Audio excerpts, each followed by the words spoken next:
বাংলাদেশ নিয়ে চর্চার অন্ত নেই, আর হবেই বা কি করে। দেশটায় একের পর এক এমন সব ঘটনা ঘটে যাচ্ছে যা কার্যত আলোচনা থামতেই দিচ্ছে না। কিছুদিন আগেই শেখ হাসিনার অনুপস্থিতিতে বাংলাদেশে তার উদ্দেশ্যে চরম সাজা ঘোষণা করা হয়েছে।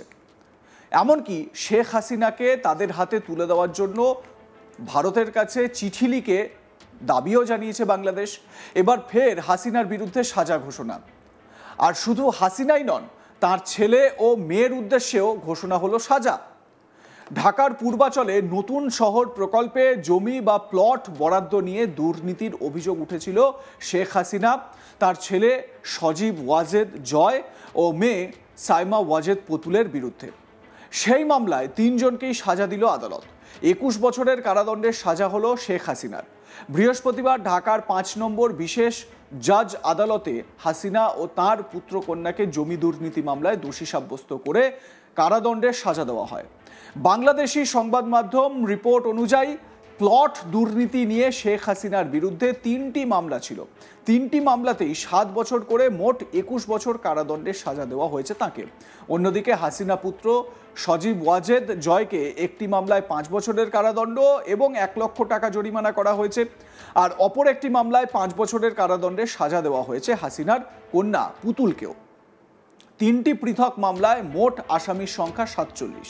শেখ হাসিনা ও তার পুত্র কন্যা ছাড়াও প্রাক্তন গৃহ প্রতিমন্ত্রী শরীফ আহমেদ, রাজউকের প্রাক্তন চেয়ারম্যান মোহাম্মদ আনিসুর রহমান, শফিউল হক, শামসুদ্দিন আহমেদ চৌধুরী, পুরবী গোলদার সহ একাধিকের নাম রয়েছে। তাদের মধ্যে একমাত্র সাইফুল ইসলাম সরকারকে মুক্তি দেওয়া হয়েছে। তিনি গৃহায়ন ও গণপূর্ত মন্ত্রণালয়ের প্রশাসনিক কর্মকর্তা। তো এ প্রসঙ্গে বলতে গিয়ে আইনজীবী খান মোহাম্মদ মইনুল হাসান কি জানিয়েছেন শুনুন। ফিরিয়ে আনার ব্যাপারে রাষ্ট্র 2 ধরনের পদক্ষেপ নিতে পারেন। একটি হচ্ছে ভারতের সাথে সম্পাদিত 2013 সালের যে অপরাধীর বহিঃসমর্পণ চুক্তি। প্রধান আসামি ছিলেন সাবেক প্রধানমন্ত্রী শেখ হাসিনা। আরেকটি মামলার প্রধান আসামি ছিলেন সজীব ওয়াজেদ জয়। আরেকটি মামলার প্রধান আসামি ছিলেন সাইমা ওয়াজেদ পুতুল। মাননীয় বিশেষ জজ 5 আদালত বিভিন্ন মেয়াদে বিভিন্ন আসামিদেরকে সাজা প্রদান করেছেন। প্রধান আসামি ছিলেন সাবেক প্রধানমন্ত্রী শেখ হাসিনা। আরেকটি মামলার প্রধান আসামি ছিলেন সজীব ওয়াজেদ জয়। আরেকটি মামলার প্রধান আসামি ছিলেন সাইমা ওয়াজেদ পুতুল। মাননীয় বিশেষ জজ 5 আদালত বিভিন্ন মেয়াদে বিভিন্ন আসামিদেরকে সাজা প্রদান করেছেন। উল্লেখ্য, কিছুদিন আগেই শেখ হাসিনাকে সর্বোচ্চ সাজা দিয়েছে বাংলাদেশের আন্তর্জাতিক অপরাধ ট্রাইব্যুনাল। হাসিনাকে 3টি অভিযোগে দোষী সাব্যস্ত করা হয়েছে। উস্কানি দেওয়া, জানে শেষ করা এবং দমনপীড়ন আটকানোর ক্ষেত্রে পুলিশকে নিষ্ক্রিয় করে রাখা। রায়দান পর্বে ঢাকা কোর্টে বিচারপতি বলেন, মানবতার বিরুদ্ধে অপরাধ হয়েছে। হাসিনা, আসাদুজ্জামান এবং আল মামুনের জন্য এর নেপথ্যে দায়ী। ট্রাইব্যুনাল 1-এর চেয়ারম্যান বিচারপতি মোহাম্মদ গোলাম মর্তুজা মজুমদার, সদস্য বিচারপতি মোহাম্মদ মহিতুল হক এনাম চৌধুরী ও বিচারপতি মোহাম্মদ শফিউল আলম মাহমুদ এই রায় প্রদান করেন। মামলায় গ্রেপ্তার থাকা একমাত্র আসামি চৌধুরী আবদুল্লাহ আল মামুন নিজের দোষ স্বীকার করে অ্যাপ্রুভার বা রাজসাক্ষী হিসেবে ট্রাইব্যুনালে জবানবন্দি দেন।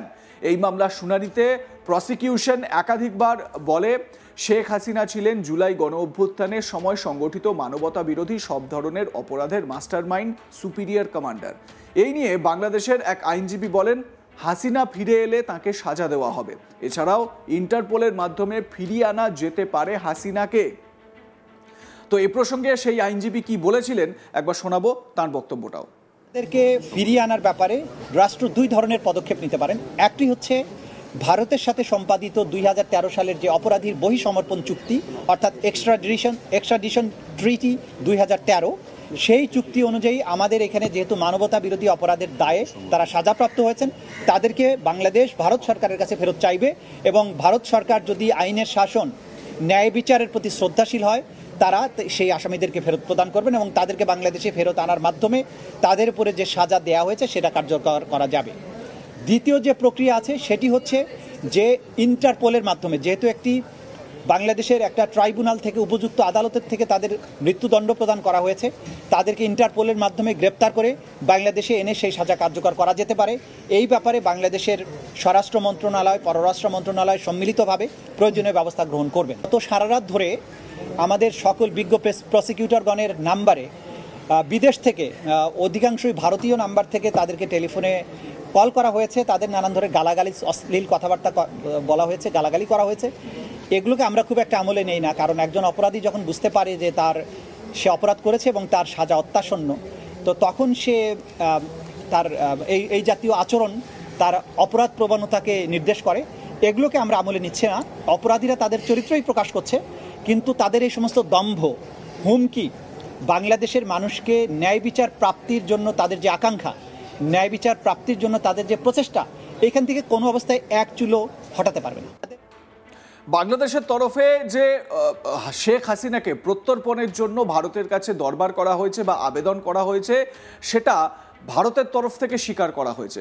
আপনারা আজ তাক বাংলাতেই দেখেছেন যে ভারতের বিদেশ মন্ত্রকের মুখপাত্র রণধীর জয়সওয়াল তিনি প্রেস কনফারেন্স করাকালীন বলেছেন যে বাংলাদেশের তরফ থেকে এই রকম একটা অনুরোধ এসেছে শেখ হাসিনাকে প্রত্যর্পণ করার।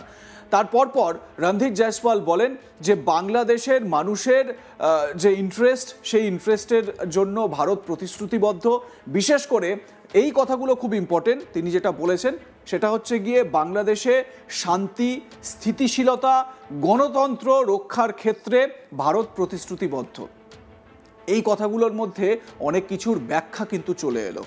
এই মুহূর্তে বাংলাদেশে কি শান্তি, স্থিতিশীলতা বা গণতন্ত্র বলে কিছু রয়েছে? একজন স্বাধীন বিচার বিবেচনা সম্পন্ন মানুষকে জিজ্ঞাসা করলে তিনি কি উত্তর দেবেন, এটা বাংলাদেশের সাধারণ মানুষ, রাজনৈতিক চশমা যারা পরে ফেলেছেন, যারা এই মুহূর্তে সরকার পরিচালনা করছেন এবং তাদের জন্য যারা কাজ করে চলেছেন, তারা নন। বাংলাদেশের 18 কোটি সাধারণ জনতা তারা কি বলছেন সেটা জানাটা খুব গুরুত্বপূর্ণ।